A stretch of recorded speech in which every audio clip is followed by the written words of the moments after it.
Hi,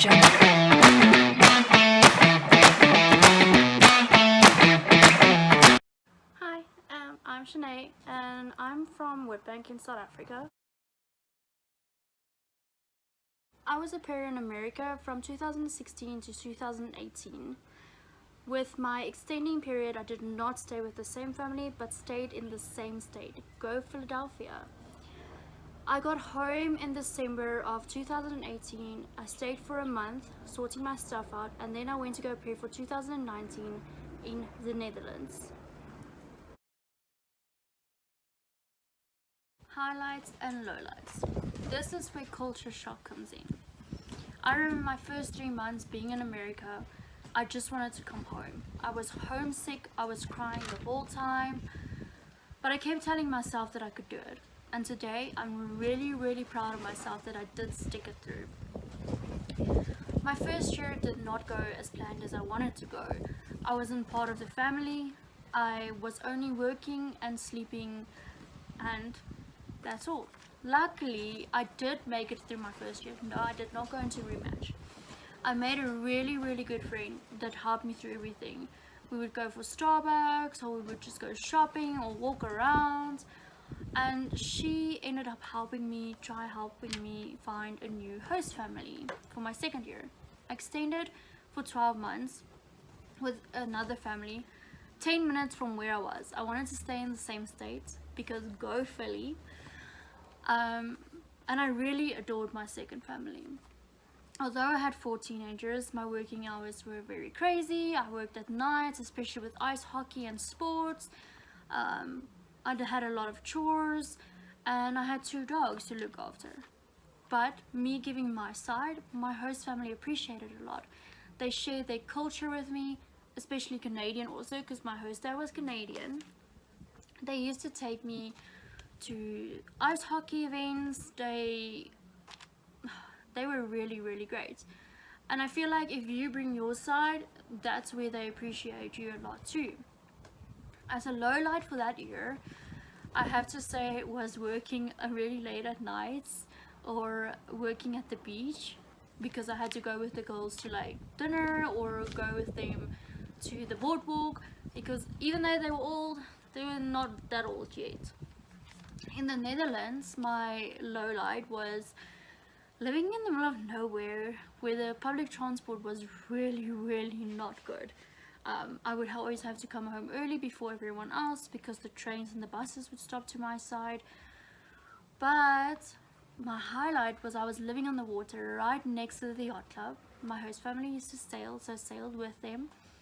I had wine nights with my host family.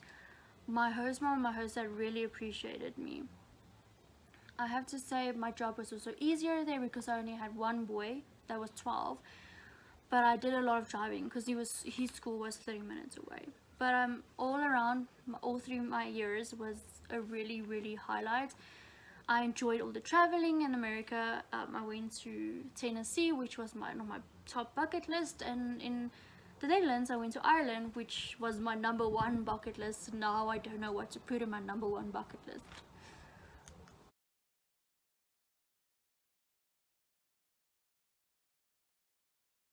Yes, we have a weekly check-in. I keep in contact as much as I can with them. My Dutch host family said it's been really hard to do the homeschooling with Nick, because the discipline of getting him off the Xbox and sitting him at the table. But otherwise it's been really easy for them because they do work from home and they live on the water away from everyone else. So it's been really easy, except for my host mom can't travel for any business meetings, but she's enjoying it. As for my American host family, they haven't been fully locked down, so they're just doing social distancing. The girls also do online school. One of the girls just came back from university. She's getting time with her family, but she does miss university. Otherwise, it's really been okay for them just being at home. The only thing that's really sad is Caitlin gets to miss her senior. She just missed her senior prom over the weekend, and she's missing all the fun things that seniors got to do during the year. So I feel really bad for her, and I was so looking forward to the prom photos. But otherwise, for both my host families, it's been really easy. I really appreciate my host families for checking in and seeing if I'm healthy and is everything going well and what's my next plan. Yeah, I have one of my host kids that we speak daily, and we like Snapchat each other, and it really helps to know their situation and our situation, like how different it is but how same it is at the same time. All I'm glad is to know that all of them are healthy. And I think being an au pair is very important is culture. We get to take our culture from South Africa and take it over to another country and teach them about our culture. And we have such a big culture. And we get to learn from their culture about their languages and about their country, about their states, all those different things. You also get to make an impact on children's lives, help them grow, becoming better human beings, and you get to be a right hand for a family.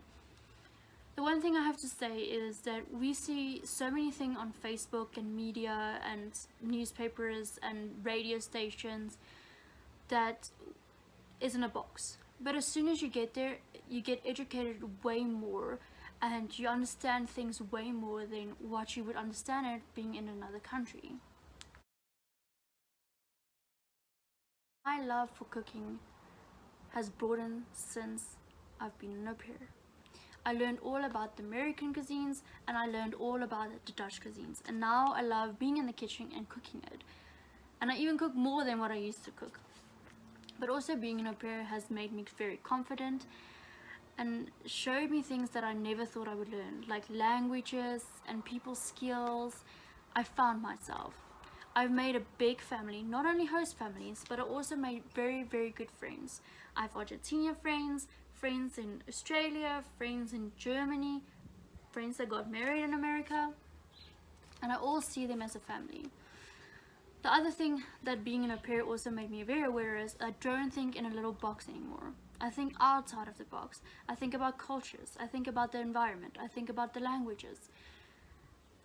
I'm just very blessed that this opportunity came across my way.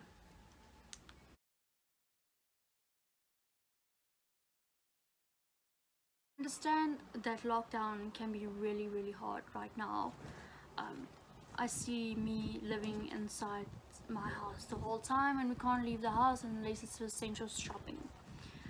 And I feel and I see it that a lot of the girls are finding this really difficult. But I think you should take the time to sit down and get to know your host family much better and your host kids and bring your side, because not only is it difficult for you, but it's also difficult for them. They have to work from home now maybe, or less money is coming in, and there's things that you might not know about.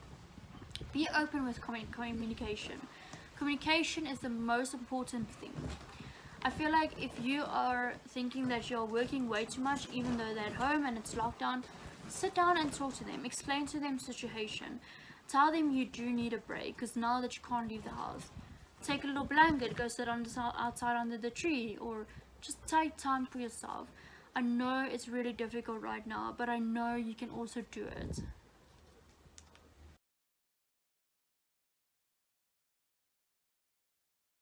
Future au pairs is definitely worth the wait. I'm so happy that I did it. But while you're at home now, take this time to enjoy home. Enjoy being with family. Spend time with your family. Research about the country that you're going to. Make a little bucket list of the things you want to see and a little bucket list of how much money you want to save. Put a scrapbook together with recipes that you would like to take from South Africa so that you know when you get there you have recipes to cook. Because I saw that a lot of girls asked for recipes because they didn't know how to cook something. I was lucky that my grand told me all these things.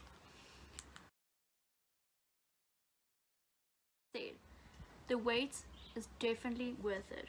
I am so happy I had this opportunity and I did it. If I could do this the rest of my life, I would. You can put me on a plane right now and I will do it. Think outside of the box. It will open doors. It will open your heart. It will open your mind. Just wait, girls. You'll have so much fun.